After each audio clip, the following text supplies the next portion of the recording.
Everything all cleaned and checked over, and I'm happy with everything. We're going to put it back together again. So the first stage is popping this one back in, just nice and gently, and getting to the stage of there. Again, because I've left the brushes hooked back, it all eases putting that in. And then we just have to unhook our wires.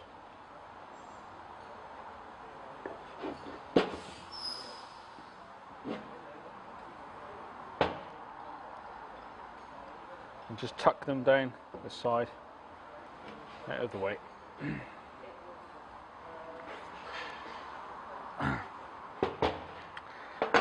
That is a part that is easily forgotten, and I've done it myself. And I put the motor back together again, and it didn't work. And it's because I hadn't unhooked the brushes, so obviously the motor's not going to work. Give it a bit of a turn, make sure everything's all settled in nicely. Okay, bearing's good. And so then we can put the end cap on. What we have to do is hold on to this spindle, because when you put the cap on, the bearing sits in there. And if you don't hold the spindle, you push the bearing out, and then the brushes pop out. So hold the spindle, and then the two holes line up with the two holes in the end for your bolts to pass through. Okay, which goes on the bottom. We'll pop that in, again holding the spindle, and just brush it on like so.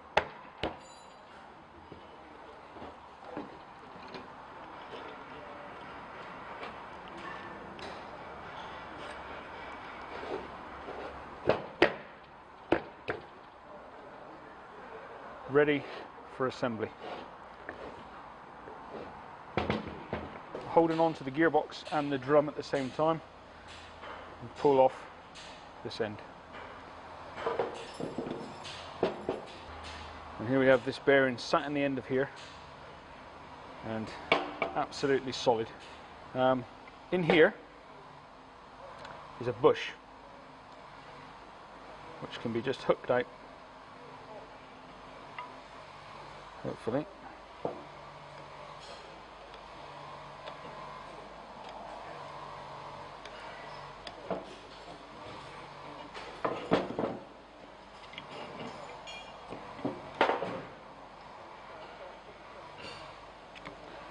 And that's what they call a drum bush. Is what the drum runs on. And if you notice, in here, there's lots of gunk. That's how deep the water was. It sat in, even in there. And what happens is this corrodes around here, puts pressure on the outside of there, which makes this tighter, and then that will then grip too tight on the drum and make it hard to turn the drum. As you can see, this is quite grubby, but it's all still fine. There's no real wear in that bush. It just needs a good clean and a good grease up afterwards when we put it back together again. All that mud's got to go, and we can give that a good clean.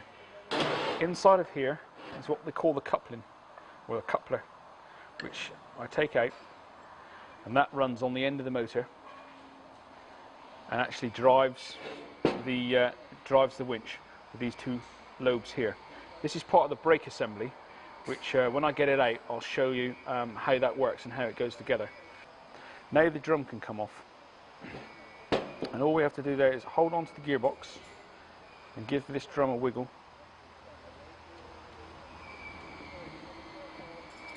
And it comes to there. This is the drive shaft, which is connected on the end of this one, which goes into the gearbox. Right, I'm going to put this to one side now. We're going to have a look at this assembly here. This is a hexagonal drive shaft, which slides into the brake assembly. Now, very often on older winches, these could be seized up into the brake shaft, which is not a problem.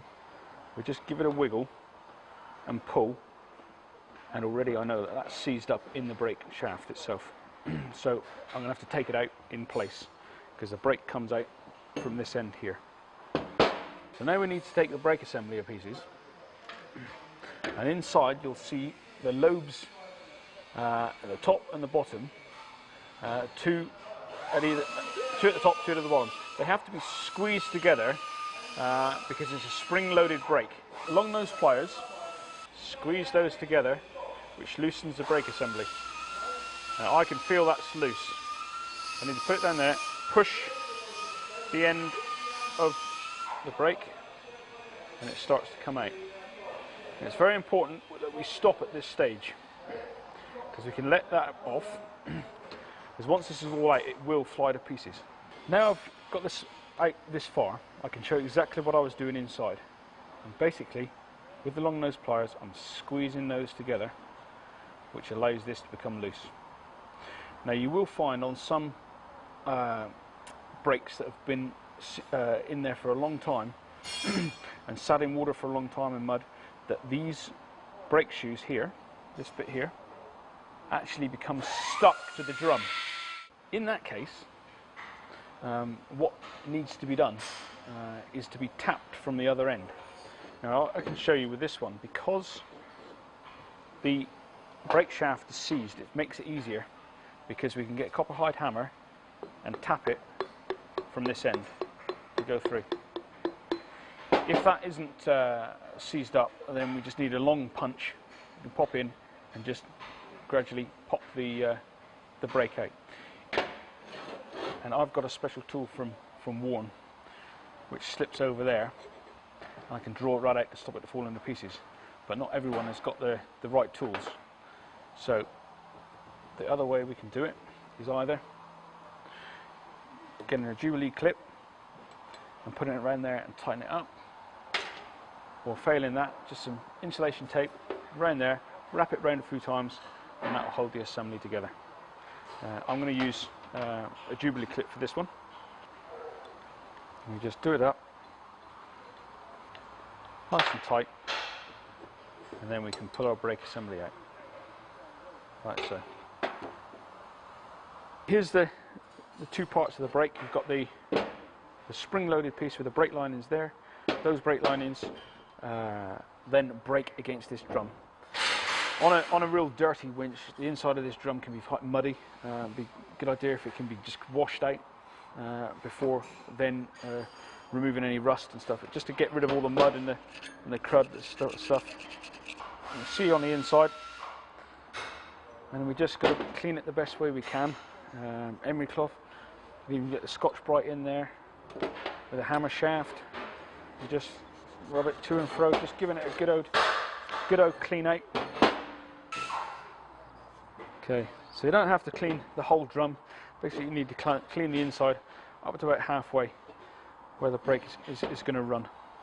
Once you're happy with the inside, which I am now, you have to deal with these outside bits where the drum bushes run. And as we can see, that's where it's been sat with the water in it and not used. Now that I'm happy with the drum on both ends and also in the inside, there's one more check I need to make, and that's these ends here. When you're running wire rope, it's not such a big deal, but if you've got plasma or equivalent, when winching and the cable's being bunched up on one side, it puts a lot of pressure on these surfaces here, and these can bend, and then it ends up running and rubbing on the end of your end housing here. So you just got to check that these aren't flared out. This is on wire rope anyway, but I'm still going to check it. And these two faces are pretty parallel, and I'm happy with that. So that assembly is fine. Right, now we take this brake assembly. This isn't a problem that it's seized up in here. It locates. It doesn't have to move in or out. That's fine. It's okay. Just in a minute, we need to make sure, just clean it up a little bit. Holding the brake assembly with your finger and thumb like so, you can then undo this piece here. And then gradually just let the pressure off until they're lined up like that. And these come in 3 segments. With our emery tape, just clean off these rough edges. turn the second piece anti-clockwise, half a turn to them, so they line up like that. So I'll let it back again. At rest, it's pretty much at rest there. You just turn it half a turn over that cam, and it's sat like that. You then have to hold on to it, or the other way you do it is leave it at rest, pop these through like so, make sure it's nice and clean. Turn that second piece, like I say, half a turn, and then put our Jubilee clip back on.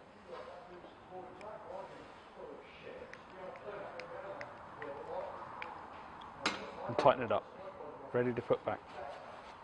So then we take our drum, having cleaned it out, pop it back in. Okay, with a warn, you can't get this wrong, because this side is for the gearbox.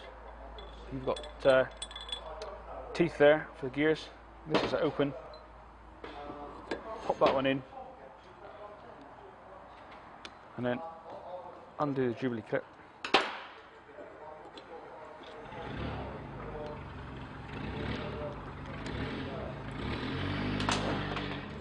And then we can pop it in. Take this coupler now, it's something I need to show you. When you get a worn brake, and that is a W-O-R-N, when it's worn out, these lobes can be further apart. And we have these corresponding lobes here. When assembled, these lobes need to go in the big area here. And you can see, I like that. It seems very loose, and that's perfect. That's what it needs to be. Sometimes if these are further apart, you could get those segments between the two, and that is wrong. That will cause you all sorts of problems.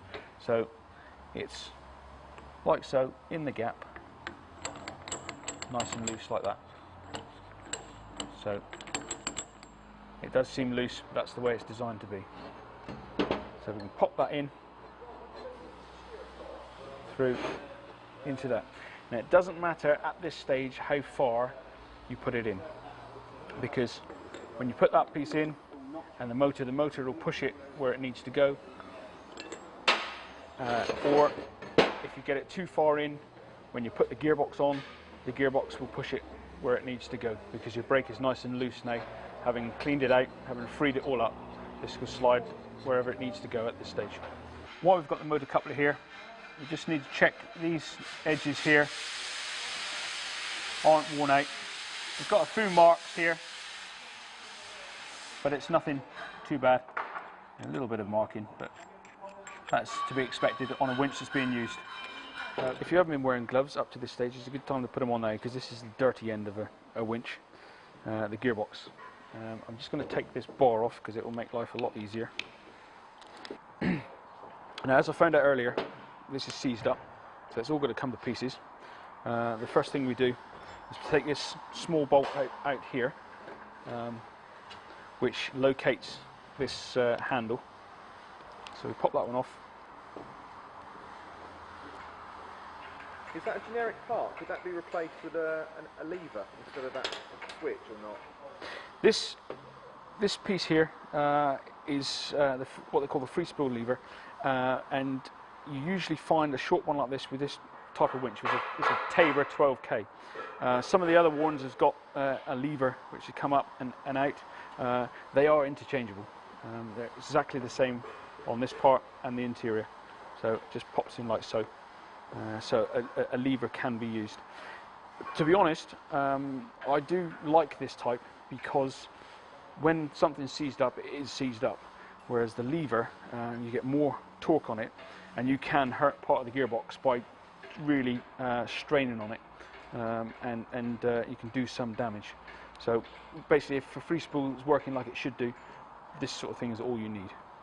So that can just pop out like so, put it to one side.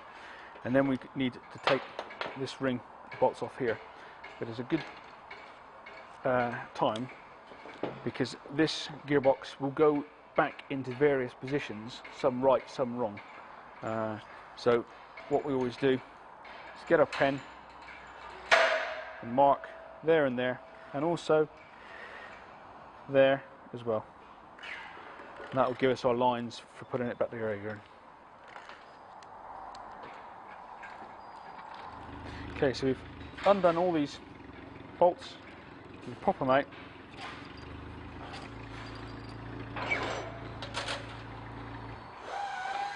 And generally the gearbox will come off in one piece. Sometimes it will try to split, but it doesn't really matter.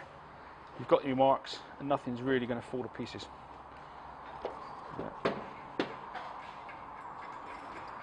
There's that part, and here's the gearbox.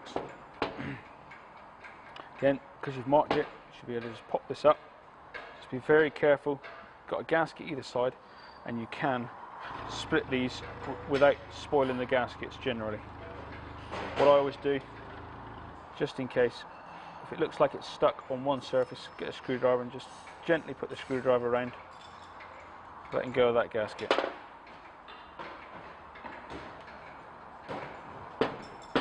There we go. As you can see, plenty of rust. It just all looks a bit grotty in there. So good clean up, and we'll see where we land. What I always do, if you're unsure, is I'm taking it off, I place it like so. I'll bring this out, place it like so.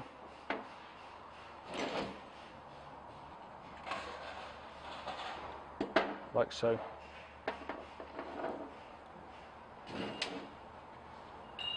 Like so.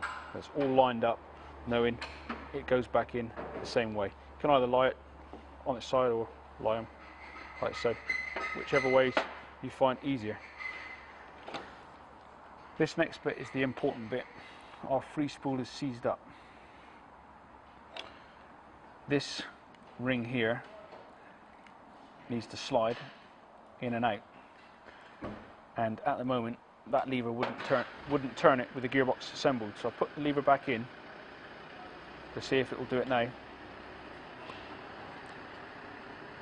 and it still doesn't like it. So we've got to find out if this is actually seized, because these will seize up onto this outside ring, and we need to tip it upside down, and that's already coming out, so that's a good thing. If it doesn't move like that, what you can do is hold it on your bench like that and gently tap it like that, and a lot of times it will move. If for any reason it won't move and it's completely seized, then I'm afraid that you've got to throw it away, because you might get it out, but these surfaces become so damaged that it will never work properly again. So this is okay. I can salvage this as long as these surfaces are fine.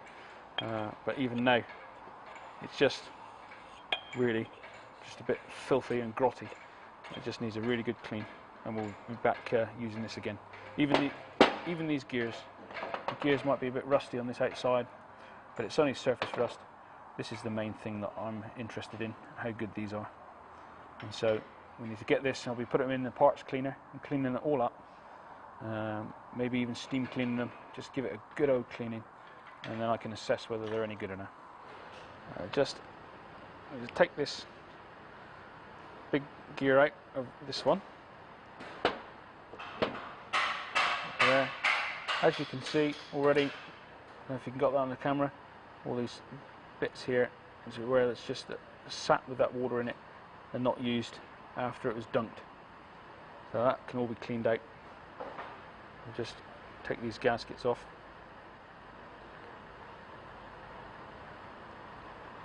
Just very gently, we save. This is a plastic ring on this type of winch, which again just pops out. But again, it's all a variation of the theme of the gearboxes, but it's always good habit just to check when things come out that if there is a difference, and I know there is a difference on this ring here. and that step has to go against the gear, not the other way around. So it has to go back in the same way as it came out. So it's just, again, good practice to stick it in. That's that side, and that's there. And you can then take a piece, clean it, put it back like it came, take another piece, if you're unsure how it goes back together again.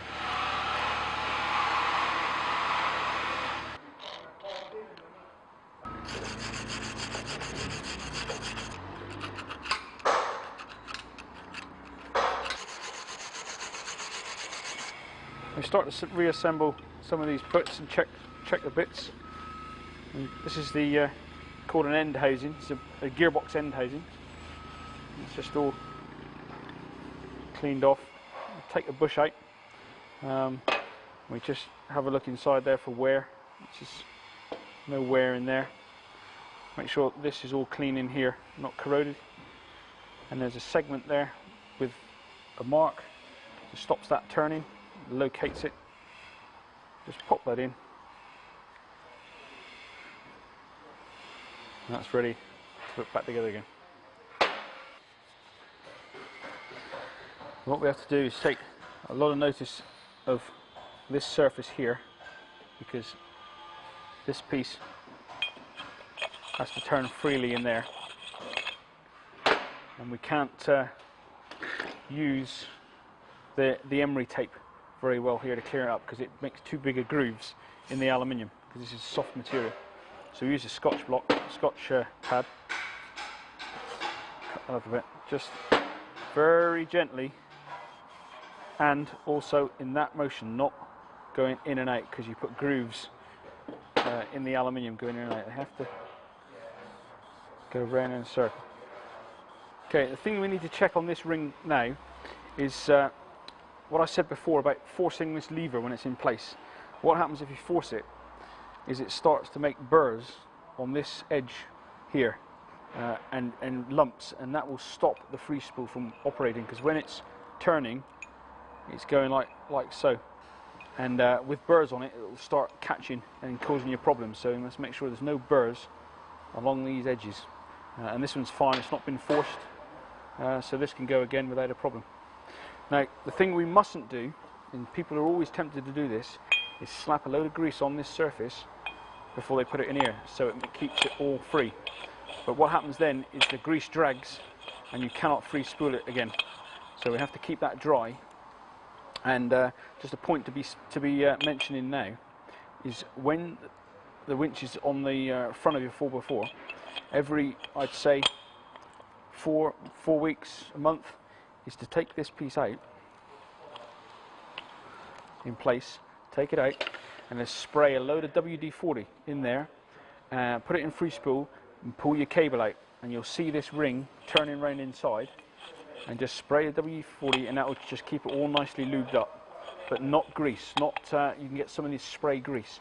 Grease mustn't go in there because it drags too much. Okay, there's a right and a wrong way on these to install them. These teeth are tapered on that side and straight on the other. The taper has to go towards these teeth here, because that's what slides it. It's locked in there, free spool there, so that taper allows the teeth to go in.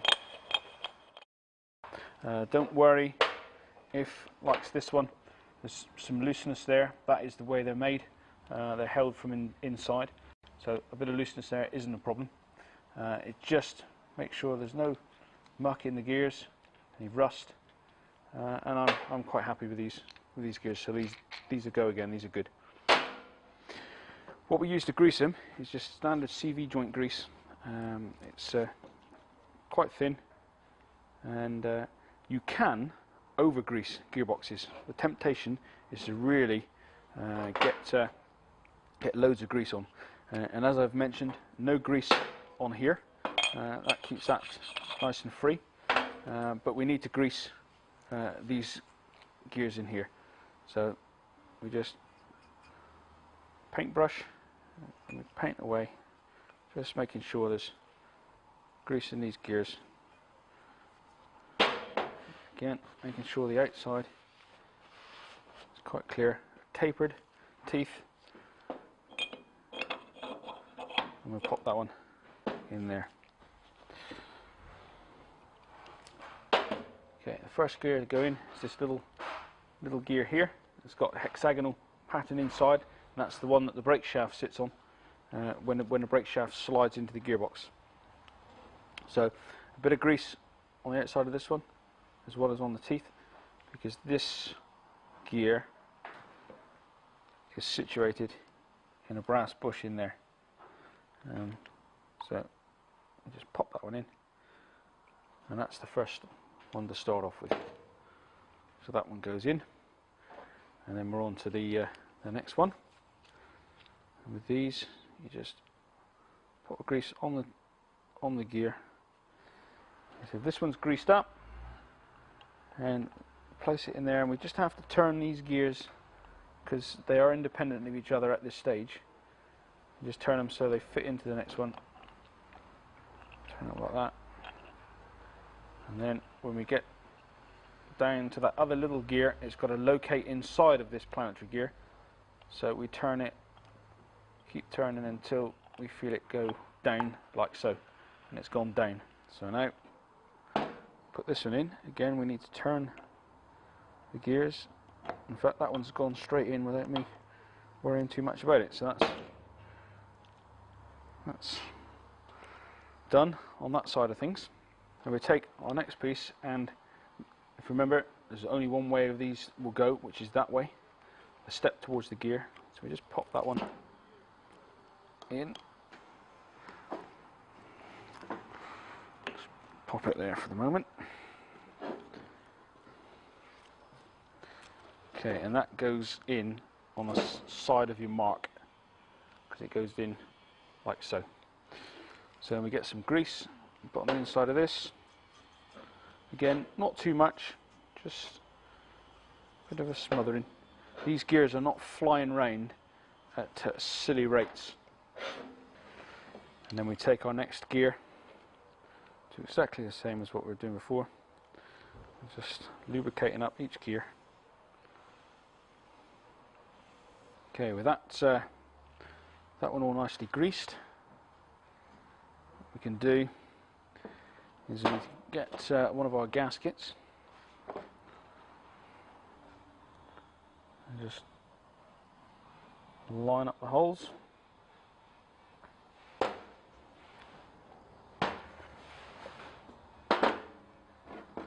We then need to look at our marks. One there, and one